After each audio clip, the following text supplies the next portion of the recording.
Rave party అంటే అదేమి illegal కాదు.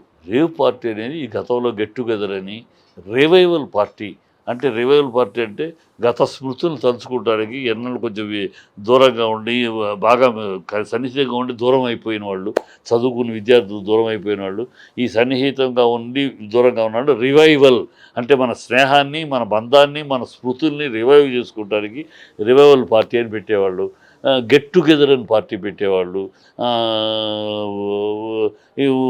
అలా రకరకాల పేర్లతోటి ఉండేవి. ఈ రివైవల్ పార్టీని రివైవల్ పార్టీ ఈ పార్టీలో ఆ రోజు ఉన్నాయి, ఈ రోజు ఉన్నాయి. ఆ రోజుల్లో ఒట్టి మందుతోటి పరిమితమయ్యాయి. ఈవెన్ గెట్ టుగెదర్ పార్టీలు రేవ్ పార్టీ అనే కాదు, గెట్ టుగెదర్ పార్టీలు కానీ అన్నీ మందు డ్రింక్స్ ఏదో ఉండేవి. కొంతమంది తాగేవారు, కొంతమంది తాగేవారు కాదు.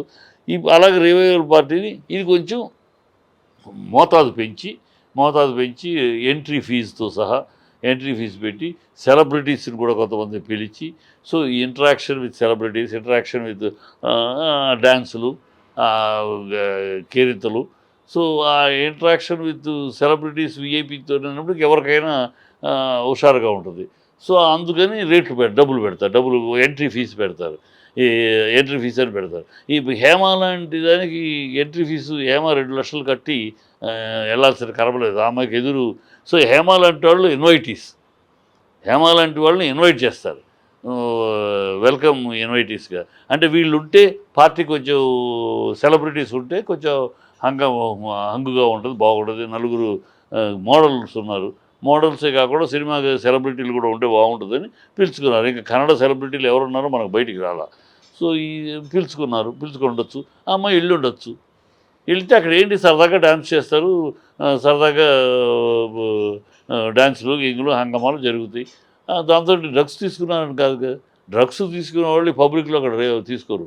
అక్కడ రేవ్ పార్టీ జరుగుతూ ఎంజాయ్ చేస్తూ ఉంటాయి. వీళ్ళందరూ ఒకళ్ళు ఆడుకుని డ్యాన్స్ చేసుకుని సరదాలు చేసుకుంటూ ఉంటే ఎక్కడో ఒక మూలలో ఒక రూమ్లో ఈ డ్రగ్ తీసుకున్నాడు ఆ రూమ్లోకి వెళ్తారు, అది తీసుకుంటారు, ఇక్కడ వచ్చి డ్యాన్స్ చేస్తారు.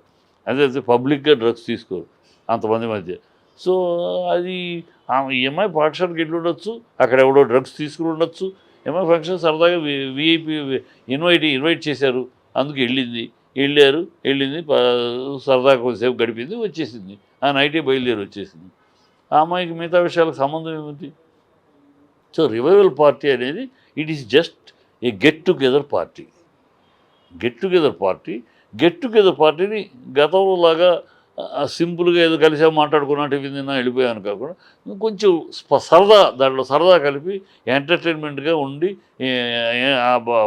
మర్చిపోలేని సన్నివేశంగా ఎన్నాళ్ళు కలిసాం, ఏమేమి మాట్లాడుకున్నాం, ఎంత భలే డ్యాన్స్ చేసుకున్నాం, భలే సరదాగా గడిపాం అనే స్మృతులు నిలిపేయటానికి కొంచెం దాన్ని పెరిగారు. గత స్మృతులు అన్నీ తలుచుకుని ఇంకో కొంతకాలం పాటు ఈ ఫంక్షన్ యొక్క శృతి మైండ్లో ఉండాలనుకునే పద్ధతిలో వెళ్తూ అది కొంచెం శృతి తప్పి కొంచెం దూరంగా వెళ్తుంది. అవి తప్పు, అవి అలా చేయకూడదు, చెయ్యాలి. అది చేసుకోండి. ఆ డ్రగ్స్ అమ్మిన వాడిని పట్టుకోండి, ఆ డ్రగ్స్ మీ చేతికి దొరికితే ఎవరి దగ్గర డ్రగ్స్ ఉందో పట్టుకోండి, అవన్నీ చేయండి. అవి చేస్తున్నారు వాళ్ళు, ఇంకా తేల్చలేదు కానీ ఇన్వెస్టిగేషన్లో ఉంది. ఈ లోపల మన మీడియా ఈ అమ్మాయి కూడా డ్రగ్స్ తీసుకుంది, నువ్వు చూసావా, ఆ రిపోర్ట్ ఏమైనా వచ్చిందా, ఆ అమ్మాయి బ్లడ్ పాజిటివ్ అని. ఎందుకు అబద్ధాలు? పాజిటివ్ రిపోర్ట్ ఇంకా వాడు ఏమీ తీసుకోలేదు, రిపోర్ట్ రాలేదు. ఆ అమ్మాయి ఇక్కడే ఉంది, 3-4 రోజులు ఇక్కడే ఉంది. బ్లడ్ ఎప్పుడు తీసుకున్నారు, ఎప్పుడు రిపోర్ట్ వచ్చి నాన్సెన్స్ కదా. సో అది చెప్తాం, డ్రగ్ ఇట్స్ నాట్ ఇల్లీగల్. అక్కడ యాక్టివిటీస్ ఇల్లీగల్, 1-2 అన్ని యాక్టివిటీస్ కాదు అక్కడ జరిగాయన్నీ మామూలుగా సరదాగా జరిగాయి. అందులో ఇల్లీగల్గా జరిగాయి 1-2 ఇలాంటి యాక్టివిటీస్ ఉంటాయి, అవి ఖండించాల్సిందే. అది ఆ కల్చరు ఎందుకు వస్తుంది, ఆ డ్రగ్ కల్చర్ ఎందుకు వస్తుంది దేశంలో? చట్టం వీక్గా ఉండబట్టి వస్తుంది. చట్టం అమ్మినవాడు దోషి, స్టాక్ చేతిలో పెట్టుకున్నవాడు దోషి, తీసుకున్నవాడు దోషి కాదు. వాడు విక్టిమ్ అంటే బాధితుడి కింద లెక్క. వాడికి పనిష్మెంట్ ఏంటి? రీహాబిలిటేషన్ సెంటర్లో 3 నెలలు 6 నెలలు ఉండాలి. సో భయం లేదు, దొరికితే ఏముంది, నాకు డబ్బు ఉంది, నన్ను రీహాబిలిటేషన్లో పెడితే నేను వాడికి డబ్బులు పారేస్తే నాకు అక్కడ ఒక గెస్ట్ హౌస్ ట్రీట్మెంట్ ఉంటుంది కదా. వాడికి ఏముంది, దొరికితే 15 రోజులు గెస్ట్ హౌస్లో ఎంజాయ్ చేసి వద్దాం అన్నట్టు ఉంటాడు వాడు. అది కాకుండా రూల్స్ మారాలి. నీకు ఈ డ్రగ్స్‌లో ఇరుక్కుంటే నీ జీవితం నాశనం అయిపోతుంది. నీకు వీసా రాదు. నువ్వు అమెరికా విదేశాలకు చదువులకు వెళ్ళలేవు. విదేశాల్లో ఉద్యోగం చేయటానికి వెళ్ళలేవు. నీ వ్యాపారానికి బ్యాంకు నుంచి లోన్‌లు కూడా రావు. నీ డ్రగ్స్ బ్లాక్ స్పాట్ నీ మీద ఉంటే అని ఒక కండిషన్స్ అలాంటి స్ట్రిక్ట్ రూల్స్ వస్తే అప్పుడు భయపడతారు. అప్పుడు ఈ యూత్ భయపడతారు. యూత్ ఎందుకు అట్రాక్ట్ అవుతారు.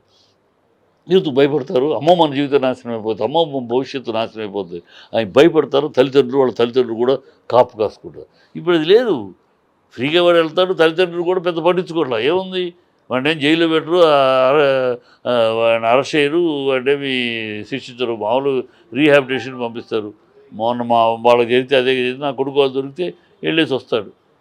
అంతేగాని జీవితం నాశనం అయిపోతుంది, భవిష్యత్తు భగ్నం అయిపోతుంది అనే భయం లేకపోతే ఆ భయం కల్పించాలి ఈ చట్టంలో. ఈ చట్టం ఇలాగే ఉన్నంతకాలం 6 నెలలకు ఒకటి ఇలాంటివి జరుగుతూనే ఉంటాయి.